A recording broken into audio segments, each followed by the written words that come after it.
Un encuentro con su palabra, porque secase la hierba, marchitase la flor, mas la palabra de Dios permanece para siempre.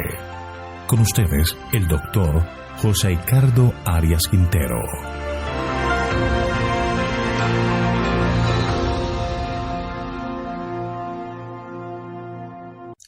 Hoy vamos a estudiar Mateo capítulo 25, versículos 31 hasta el 46. El juicio de las naciones. Te invito a orar. Padre nuestro que estás en el cielo, alabado, glorificado y exaltado sea tu santo nombre. Gracias te damos, Señor, por este día que nos regalas. Te damos gracias por el perdón de los pecados y te pedimos en este momento que al abrir la Escritura, el Santo Consolador esté a nuestro lado para que podamos entender tu palabra y podamos guardarla en nuestro corazón. Gracias por todo, pues lo pedimos en el nombre de Jesús. Amén. La última parábola que contó Jesús a la ladera del Monte de los Olivos, quizás el martes antes de la crucifixión, fue el juicio de las naciones, que está en Mateo capítulo 25, versículos 31 al 46. Al igual que las parábolas de las 10 vírgenes y la de los talentos, la parábola de las ovejas y de las cabras, o sea, el juicio, fue resaltada a fin de ilustrar las verdades presentadas en el capítulo 24 acerca del prometido retorno de Jesús. Esta parábola, la última de Jesús, presenta muy claramente el gran juicio final y reduce a términos sencillísimos y muy prácticos la norma a emplearse para realizar el juicio. Esta es una de las parábolas más gráficas que Jesús dijo nunca, y su lección está clara como el agua, que Dios nos juzgará de acuerdo con nuestra reacción a las necesidades humanas. Su juicio no será en función de los conocimientos que hayamos amasado, o de la fama que hayamos adquirido, o de la fortuna que hayamos ganado, sino de la ayuda que hayamos prestado. Elena de Guay explica: así presentó Cristo a sus discípulos en el Monte de las Olivas la escena del gran día del juicio. Explicará que su decisión girará en derredor de un punto. Cuando las naciones estén reunidas delante de él, habrán tan solo dos clases, y su destino eterno quedará determinado por lo que hayan hecho o dejado de hacer por él en la persona de los pobres y dolientes. Libro El deseo de todas las gentes, página 592. Vamos a estudiar este pasaje por secciones. Leamos los versículos 31 al 33. Cuando el Hijo del Hombre venga en su gloria y todos los santos ángeles con él, entonces se sentará en su trono de gloria y serán reunidas delante de él todas las naciones. Entonces apartará los unos de los otros, como aparta el pastor las ovejas de los cabritos, y pondrá las ovejas a su derecha y los cabritos a su izquierda. Jesús comienza esta parábola señalando cuatro cosas. Número 1, es el Hijo del Hombre. Un título que remonta al libro de Daniel y nos habla de su encarnación.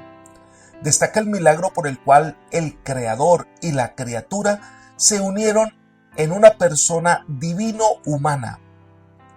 En segundo lugar, este Hijo del Hombre vendrá en su gloria. En ocasión de su primera venida, Jesús veló su gloria divina y vivió como hombre entre los hombres. El reino que estableció entonces era el reino de su gracia. Sin embargo, vendrá otra vez en su gloria para inaugurar el reino eterno. En tercer lugar, dice que vendrá con todos los santos ángeles, es decir, viene escoltado con los millares de ángeles que hacen sonar la trompeta de Dios.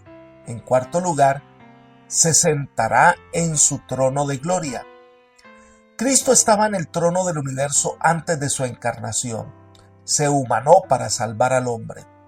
Elena de Guay afirma: este fue un sacrificio voluntario.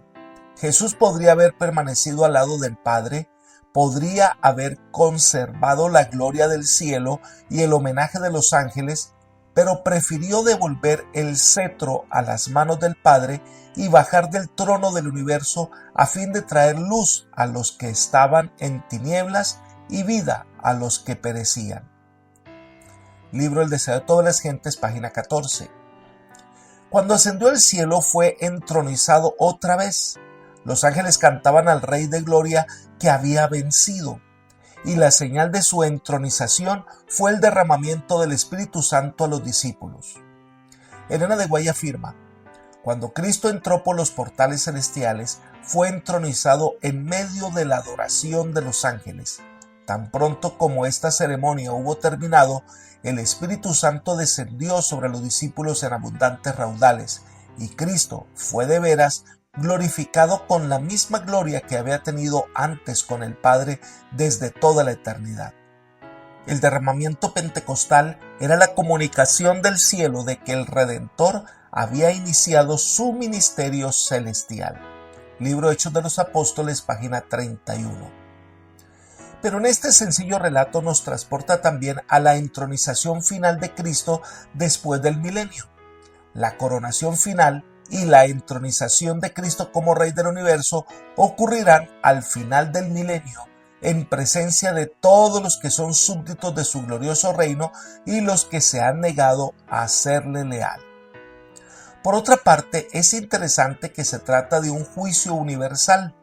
Versículo 32. Y serán reunidas delante de él todas las naciones. Es el momento del dictamen final. En este acontecimiento se dice que habrá solo dos grupos. No hay un tercer grupo. Los que están a la derecha y los que están a la izquierda. Los que se van a salvar y los que se van a perder. Las ovejas y los cabritos. No hay términos medios. O eres o no eres. Sigamos el relato de esta parábola en Mateo capítulo 25, versículo 34. Entonces el rey dirá a los de su derecha: venid benditos de mi Padre, heredad del reino preparado para vosotros desde la fundación del mundo. Observemos el cambio de adjetivo en esta narración. Se nos presenta al Hijo del Hombre, pero aquí se nos dice que es el Rey. Viene Jesús con toda su gloria, es el Rey, y el Rey dirá a los de la derecha: son benditos de mi Padre. Esta es una declaración interesante. En primer lugar, llama a sus hijos benditos. En otras palabras, son bienaventurados, felices, dichosos. Por eso dice que esta bendición proviene del Padre de Jesús. Es decir, que Jesús no es el único que va a recompensar a los fieles. La intervención de la divinidad es una realidad. Están unidos en el mismo propósito: salvar a los hombres. Y les habla de la recompensa. Van a heredar el reino. Heredar significa recibir posesión de alguna propiedad. En el principio, el hombre fue designado como rey de este mundo, pero como resultado del pecado, perdió su dominio. Daniel profetizó acerca del momento cuando una vez más los santos heredarían el reino eterno, originalmente ideado para ellos. Leamos Daniel capítulo 7, versículo 27.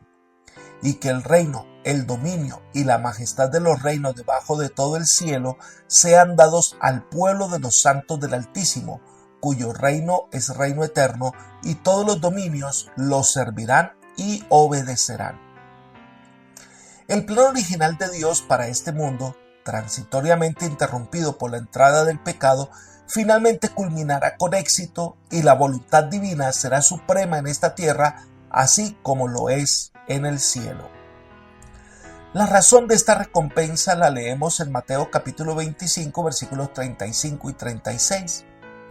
Porque tuve hambre y me disteis de comer, tuve sed y me disteis de beber, fui forastero y me recogisteis, estuve desnudo y me vestisteis, enfermo y me visitasteis, en la cárcel y fuisteis a verme.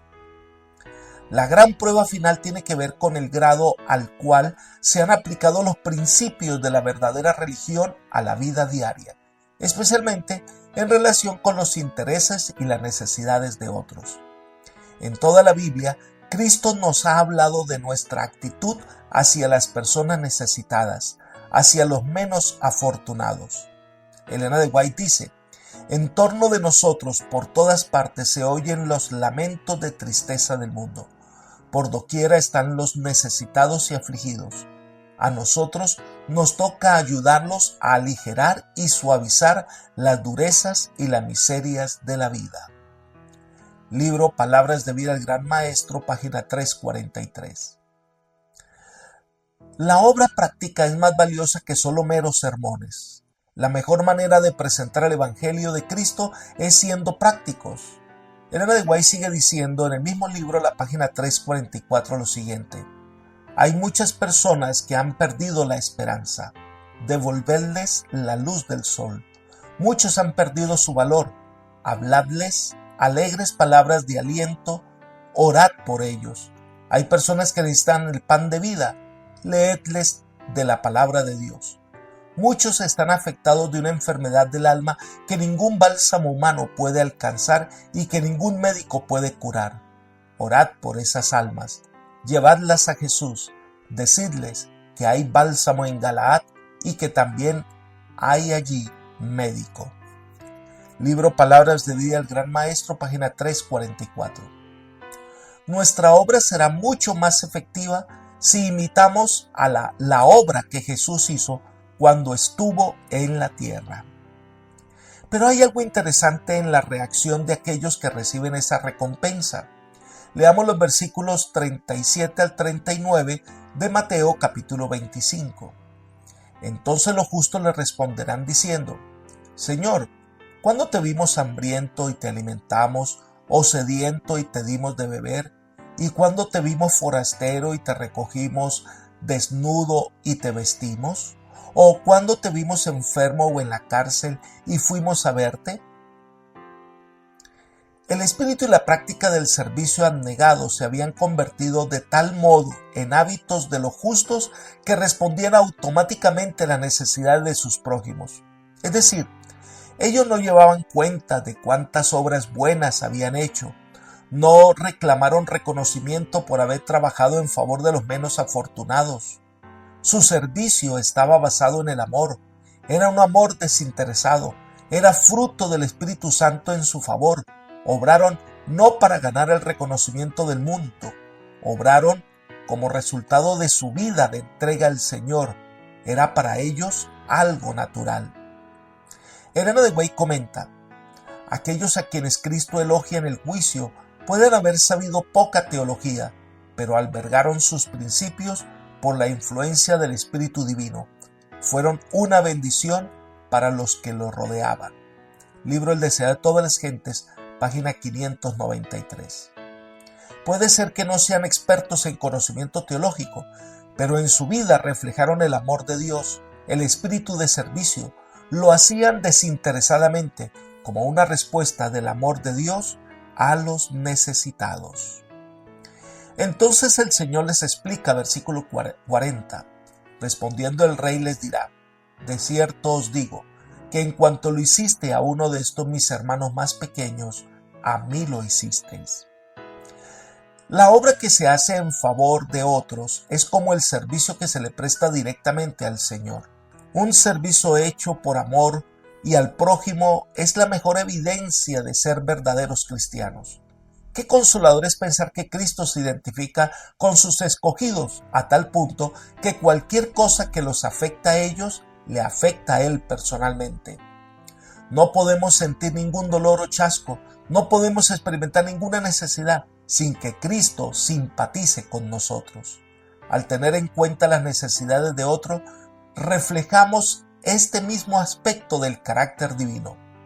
Cuando reflejamos perfectamente el carácter de Jesús, sentiremos por los que tienen necesidad lo mismo que siente Él, y usándonos a nosotros, Él podrá confortar y socorrer a otros. La mayor evidencia del amor de Dios es aquel amor que nos lleva a sobrellevar, como dice el apóstol Pablo, los unos las cargas de los otros, y así, de esta manera, cumplir la ley de Cristo. Gálatas capítulo 6, versículo 2. Elena de White afirma: Al abrir vuestra puerta a los menesterosos y dolientes hijos de Cristo, estáis dando la bienvenida a ángeles invisibles. Invitáis la compañía de los seres celestiales. Ellos traen una sagrada atmósfera de gozo y paz. Vienen con alabanzas en los labios y una nota de respuesta se oye en el cielo. Cada hecho de misericordia produce música allí. Desde su trono, el Padre cuenta entre sus más preciosos tesoros a los que trabajan abnegadamente. Libro El deseo de todas las gentes, página 594. Un servicio prestado con amor sincero es para el cielo la más grata de todas las acciones humanas. Sigamos estudiando nuestra parábola, porque el mismo examen fue hecho a los representados por los cabritos que están en la mano izquierda. Llevaron una vida centrada en sí mismos, vivieron para agradarse a sí mismos. Una vida despojada del amor de Dios se refleja en la manera en que se trata al prójimo. El Señor entonces da la condenación, versículo 41 de Mateo 25.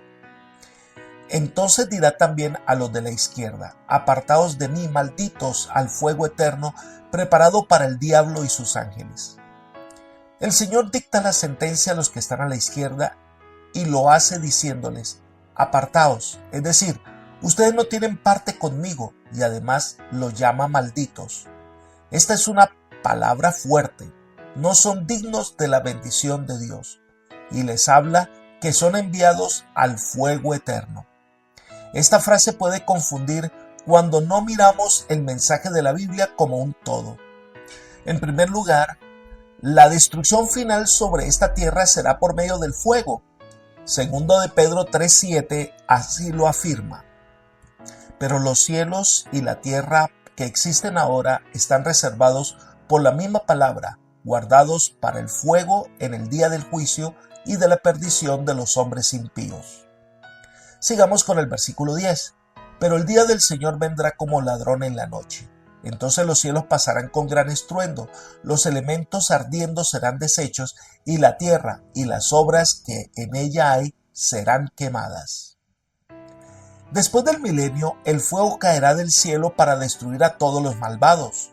Leamos Apocalipsis capítulo 20, versículos 9 y 10. Subieron por la anchura de la tierra y rodearon el campamento de los santos y la ciudad amada, pero de Dios descendió fuego del cielo y los consumió, y el diablo que los engañaba fue lanzado al lago de fuego y azufre, donde estaban la bestia y el falso profeta, y serán atormentados día y noche por los siglos de los siglos. Pero este lago de fuego representa la muerte eterna. Versículos 14 y 15 de Apocalipsis capítulo 20. La muerte y el Hades fueron lanzados al lago de fuego. Esta es la muerte segunda. El que no se halló inscrito en el libro de la vida fue lanzado al lago de fuego. Es más, Malaquías había pronunciado un juicio similar sobre los infieles en el capítulo 4, versículo 1. Ciertamente viene el día, ardiente como un horno, y serán estopa todos los soberbios y todos los que hacen maldad.